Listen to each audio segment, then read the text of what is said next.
इस सीरीज़ में मैं आप लोगों को जेईई या TG2 पेपर के बताऊंगा टॉपिक वाइज एनालिसिस कि किस टॉपिक से कितने क्वेश्चंस आए, उनका सॉल्यूशन, टॉपिक वाइज सॉल्यूशंस, और बताऊंगा प्रेडिक्टिव क्वेश्चंस।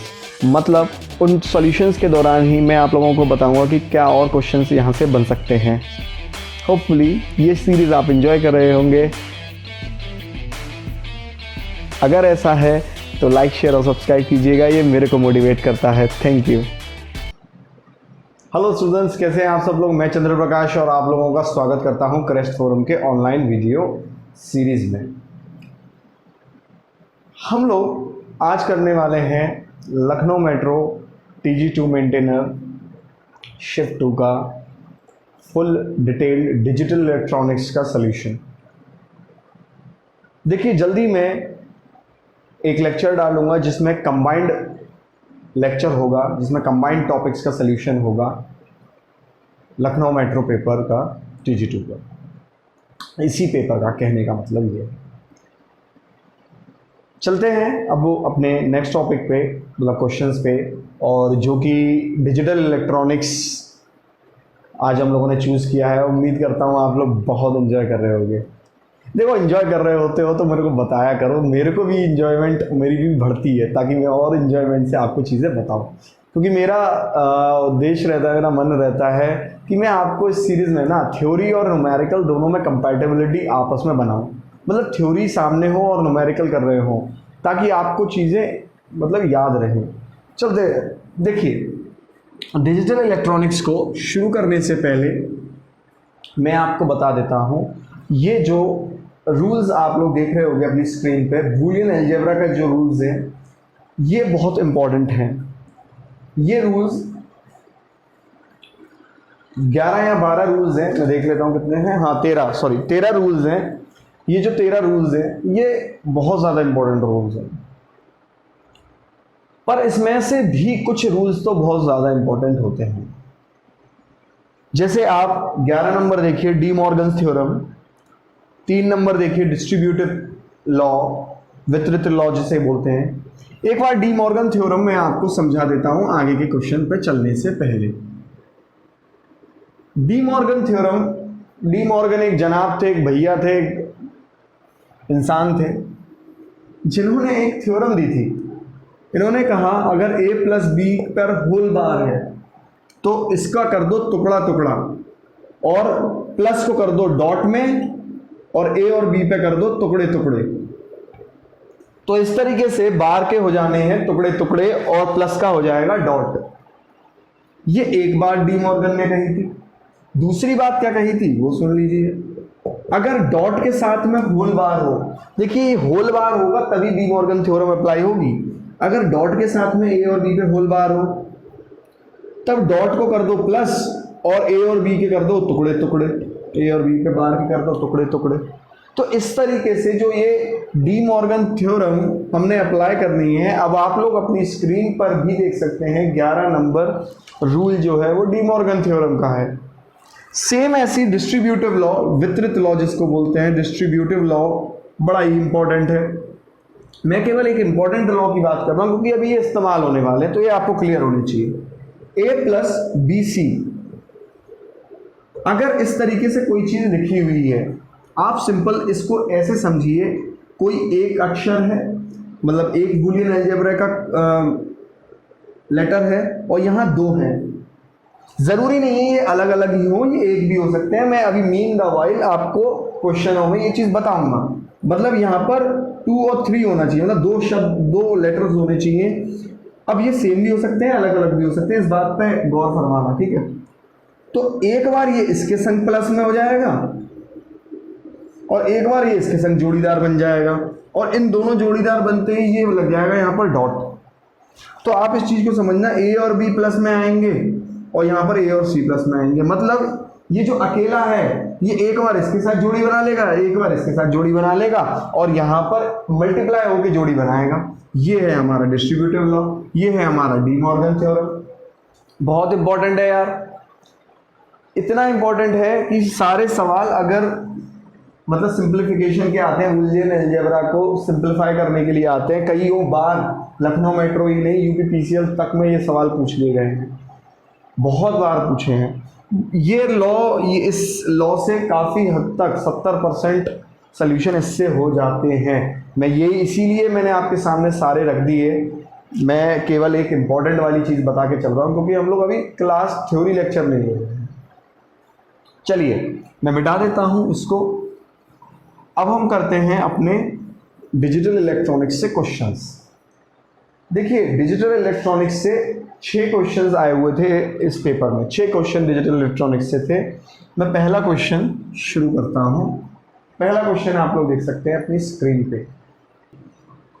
अब देखिए ये क्वेश्चन है, इसको सिंपलीफाई करना है। 4 ऑप्शन इन्होंने आपको दे रखे हैं। अब इसको सिंपलीफाई करने के लिए चलिए शुरू करते हैं कार्यक्रम। यहां पर आप एक चीज देखिए, ये बी पर बार है खाली, है ना, बी पर ही बार है, ठीक है। अब देखिए यहां पर ये ए और सी एक जैसे, तो ए और सी को कॉमन ले लेते हैं। बी प्लस बी बार क्या हो जाएगा, इस तरीके से लिख दिया जाएगा। ए सी को कॉमन ले लिया, प्लस ए प्लस बी सी बार। अब आपको ये चीज समझनी पड़ेगी कि ए प्लस ए बार 1 होता है तो बी प्लस बी बार भी 1 होगा। सिंपल है। देखिए ये सब रूल्स हैं, अभी आप देख पा रहे होंगे टेबल पे, ये a प्लस ए बार अगर 1 है तो b प्लस बी बार भी 1 होगा। आप देख पा रहे होंगे। आप देखिए कॉम्प्लीमेंट में देखिए आपका 6वें 7वें नंबर पे कॉम्प्लीमेंट जो है, 6 7 7वें नंबर पे कॉम्प्लीमेंट जो है a प्लस ए बार क्या होगा 1। तो इस तरीके से आप देखिए, मैं देखो अभी समझाते चल रहा हूँ, अदरवाइज ये बहुत सिंपल क्वेश्चंस हैं। a plus B A B बस सी, ठीक है। अब देखिए ए सी प्लस ए बी सी बार। अब यहाँ पर क्या कॉमन आएगा भाई, देखिए यहाँ एक काम कर सकते हैं, a कॉमन ले लें, c प्लस बी सी बार, इस तरीके से हो गया। अब देखो क्या इसमें डिस्ट्रीब्यूटिव लॉ नहीं लग सकता। अभी मैंने डिस्ट्रीब्यूटिव लॉ बताया था, c प्लस बी सी बार अगर एक बार ये इसके संग जोड़ी बनाएगा, एक बार ये इसके संग जोड़ी बनाएगा, और दोनों जोड़ी इनटू मतलब डॉट के साथ बन रही होंगी और अंदर प्लस होगी। भाई अभी मैंने डिस्ट्रीब्यूटिव बताया है। तो देखिए ये इसको हम इस तरीके से लिख देंगे और ये चीज़ क्या हो जाएगी 1, सी प्लस सी बार 1 हो जाएगी। अभी ये देखिए अभी हम बात किए तो सी प्लस सी बार 1 हो जाएगा। तो केवल इसका आंसर क्या बचा, सी प्लस बी। तो अब ये क्या आएगा, ए, इसको पूरे को सॉल्व करके मैंने यहाँ निकाला c प्लस बी। आप लोग ऑप्शन देख सकते हैं, ऑप्शन क्या है, ऑप्शन, हाँ ऑप्शन पहले ही है, पहले ही option is the right answer. तो इस तरीके से सिंप्लीफिकेशन होता है रूल के अकॉर्डिंग। बस यार आपने ये रूल्स याद रखने हैं, सारे क्वेश्चन हो जाएंगे, ठीक है। नेक्स्ट क्वेश्चन पे हम लोग चलते हैं। चलिए नेक्स्ट क्वेश्चन पे हम लोग चलते हैं। क्वेश्चन नंबर हमारा 42nd क्वेश्चन है, सॉरी मैं तो 40 कर रहा हूँ। देखिए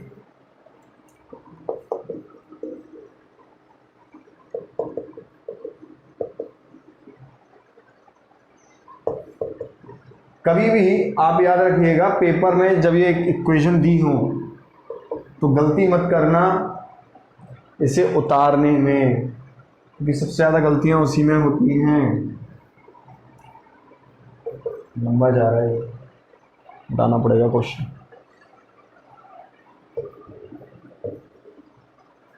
अब देखिए ये पूरी इक्वेशन आपको बना के मिल गई है।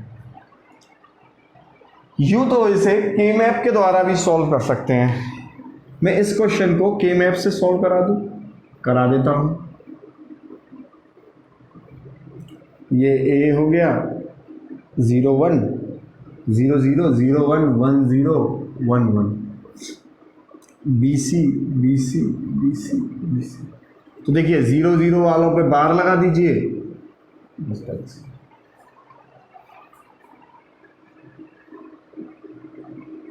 1 1 0, यहाँ एक बार यहाँ लग जाएगा। के मैप की टेबल में क्या रहता है, 1 0 से शुरू होती है, 0 1 2 3 4 5 6 7। नंबरिंग देखिए गलती मत करना, 0 1 2 3 4 5 6 7। देखिए घबराइए मत, मैं आपको इसको दूसरे मेथड से भी सॉल्व करना सिखा दूंगा। के मैप का मेथड से मैंने एक बार सॉल्व कर रहा हूँ, फिर उसके बाद मैं सिंप्लीफिकेशन रूल्स के द्वारा ही समझा दूंगा। अब आप देखिए ए बी सी बार, तो ए बी सी बार कहाँ किस खाने में आएगा? अगर इसका मल्टीप्लाई लें तो देखो इस वाले खाने में हम 1 लिख देते हैं, क्योंकि यहाँ पर ए बी सी बार बन के आएगा। ए B bar C bar, A B bar सी बार यहाँ 1 लिख देते हैं। ए B bar C, A B bar सी यहाँ 1 लिख देते हैं। और चौथा क्या है? A B C, A B C. अब देखिए ये चारों का क्या बन गया? एक क्वाड्रपलेट बन गया। ये चारों का क्वाड्रपलेट बन गया, तो ये पूरा का पूरा हो जाएगा 1।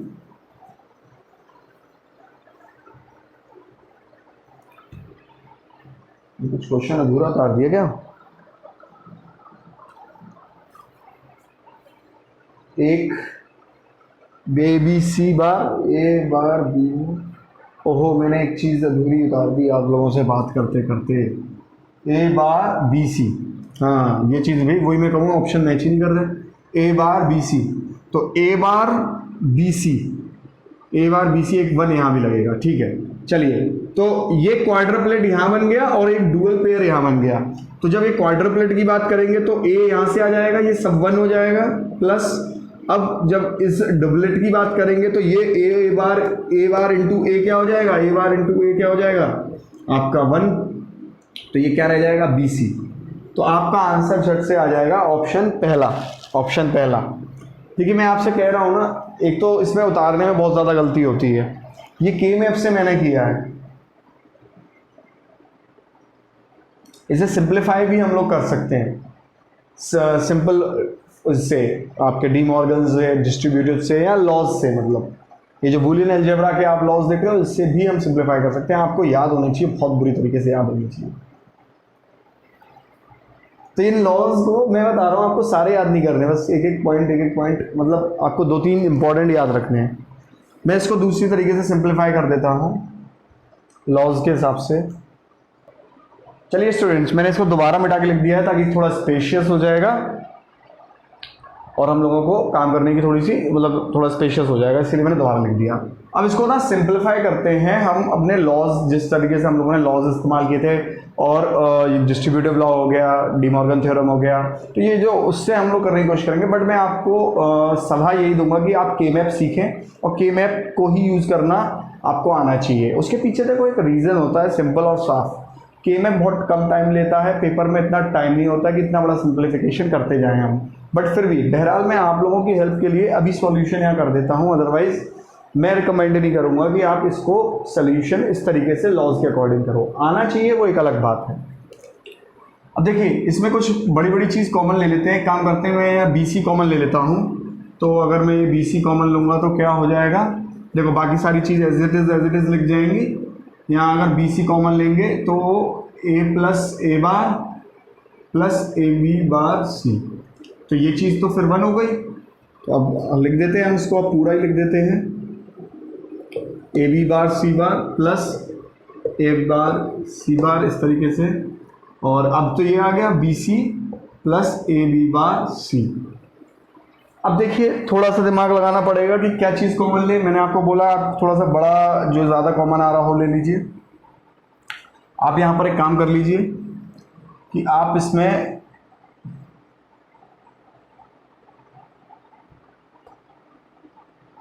ले लीजिए, इस चीज़ को कॉमन ले लीजिए,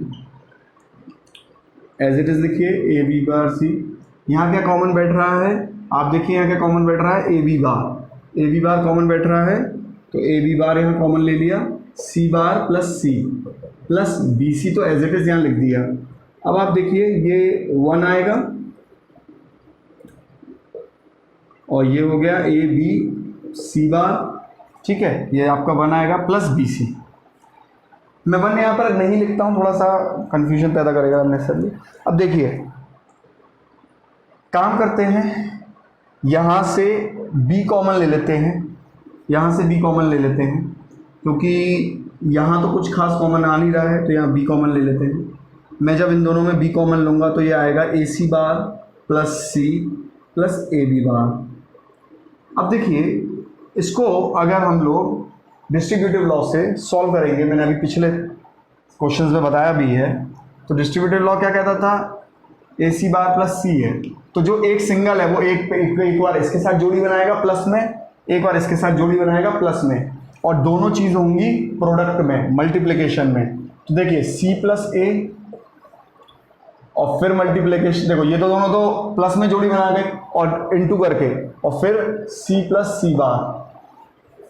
तो आप इसका मतलब ये सी प्लस सी बार तो हो गया 1, तो इसका कुल आंसर क्या आया, ए प्लस सी।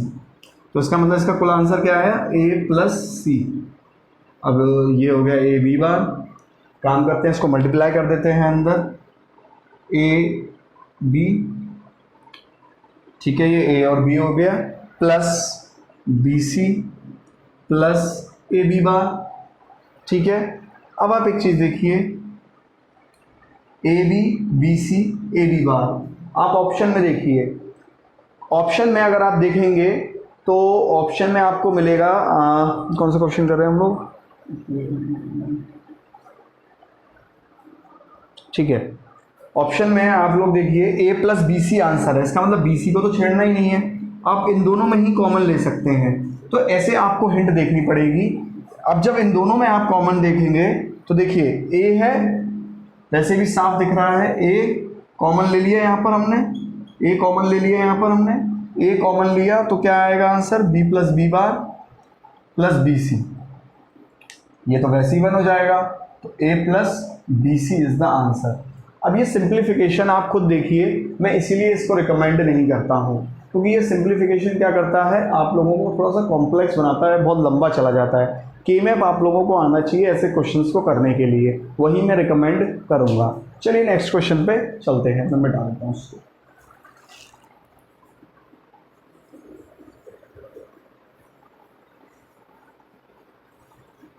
देखिए कुछ स्टूडेंट सोच रहे होंगे के मैप सर कैसे करना है।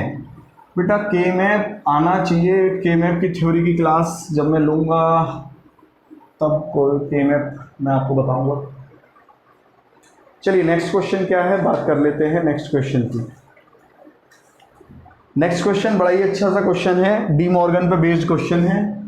नेक्स्ट क्वेश्चन है ए बी प्लस सी बार, इन दोनों पे होल बार, डी और एक जो होल बार है वो पूरा ये है। अब ये आपका क्वेश्चन है। अब आप देख रहे होगे, देखिए डी मॉर्गन क्या कह रहा था, जो सबसे बड़ा बार है उसको पहले तोड़ दो और ये जितने भी मल्टीप्लिकेशन में ये प्लस में आ जाएंगे, तो ए बार बी बार प्लस सी बार, ये तो पूरा बार लगेगा। अब देखिए यहाँ पर ये जैसे टूटा, यहाँ प्लस लिखिए, जैसे इससे टूटा प्लस लिखिए, और इस पर बार आएगा अलग। देखिए ना, मैंने इस वाले बार को तोड़ रहा हूँ, देखिए रेड वाले बार को तोड़ रहा हूँ, रेड वाले बार को तोड़ रहा हूँ, रेड वाले पेन से लिख रहा हूँ, ये तोड़ के यहाँ लिख दिया, ये तोड़ के यहाँ लिख दिया, और ये तोड़ के यहाँ आ गया, और इनके बीच में सब प्लस आ गया।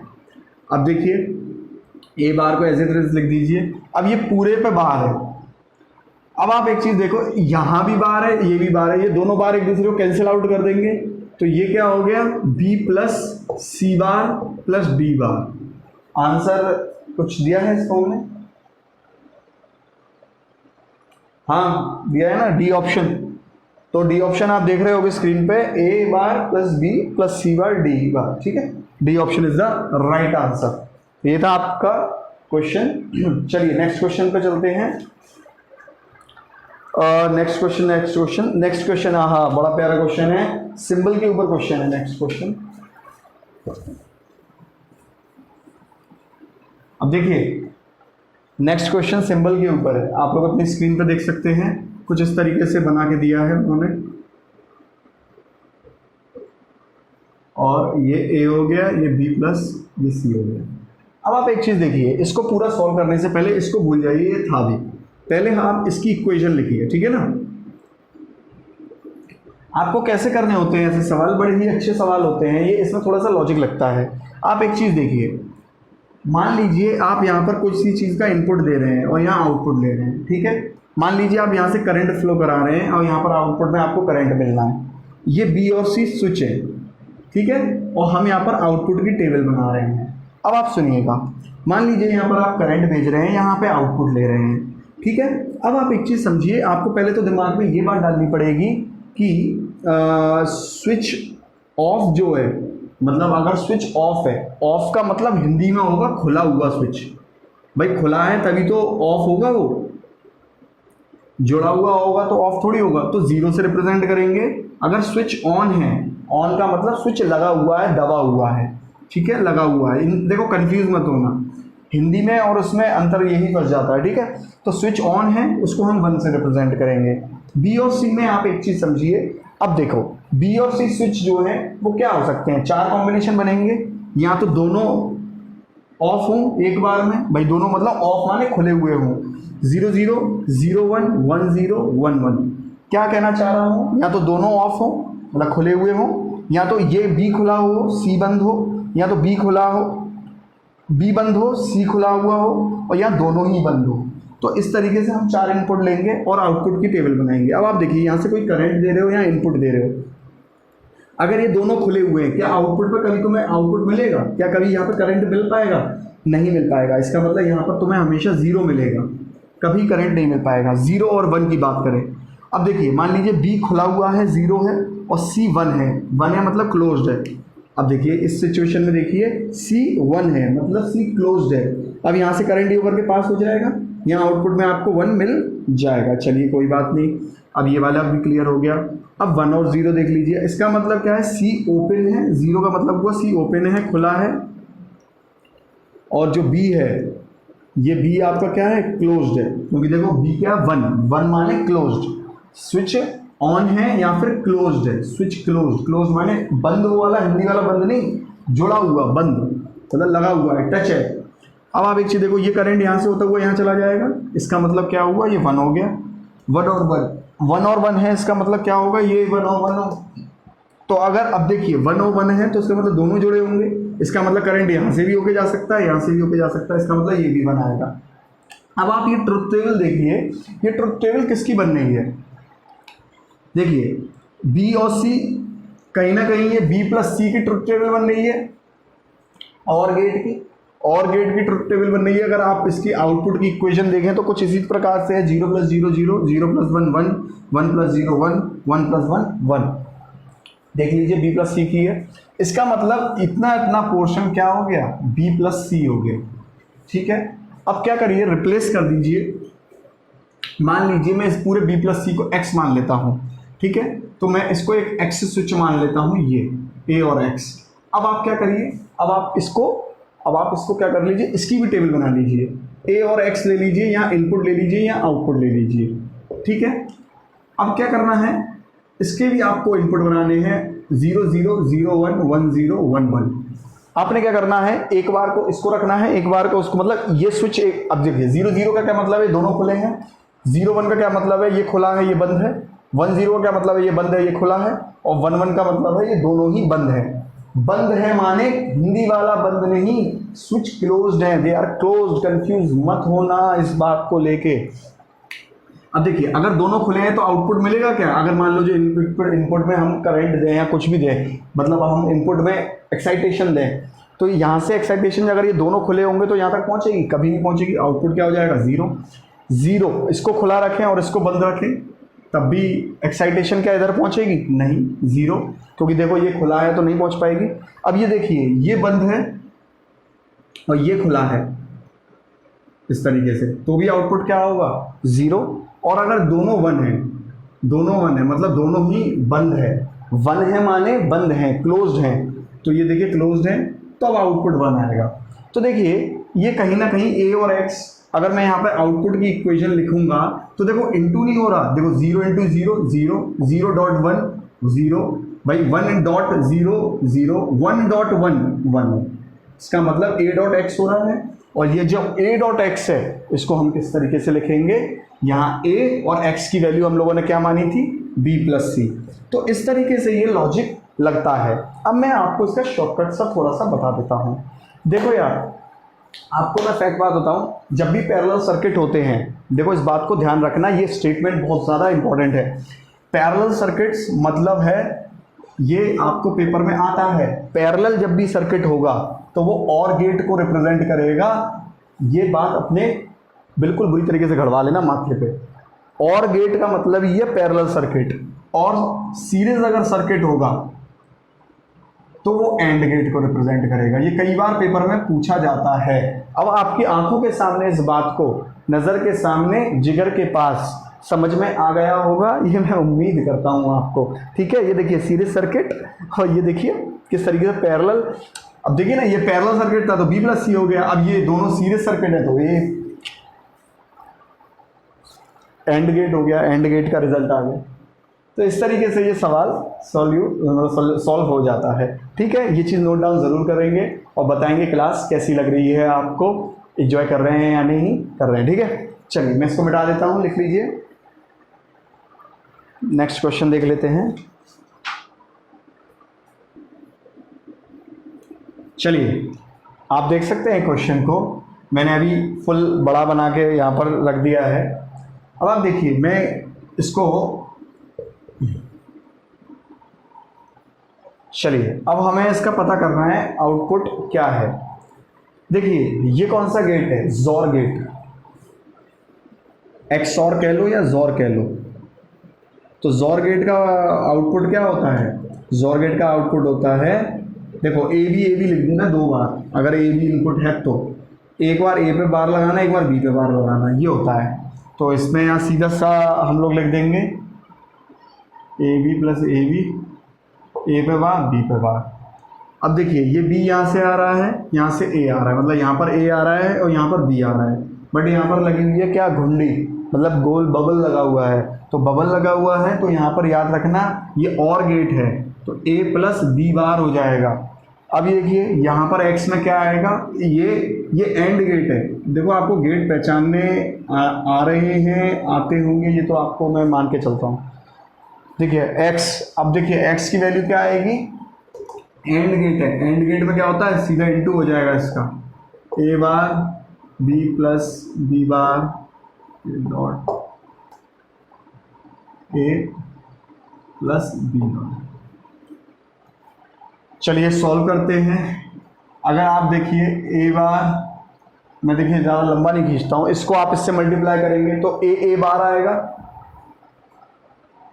कर देता हूँ, कुछ लोग परेशान होंगे भाई करो, अरे यार सीधा सीधा मल्टीप्लाई कर रहा हूँ, कोई लंबा चौड़ी बात नहीं कर रहा हूँ यार, आधे लोग तो परेशान हो जाते हैं उनमें से।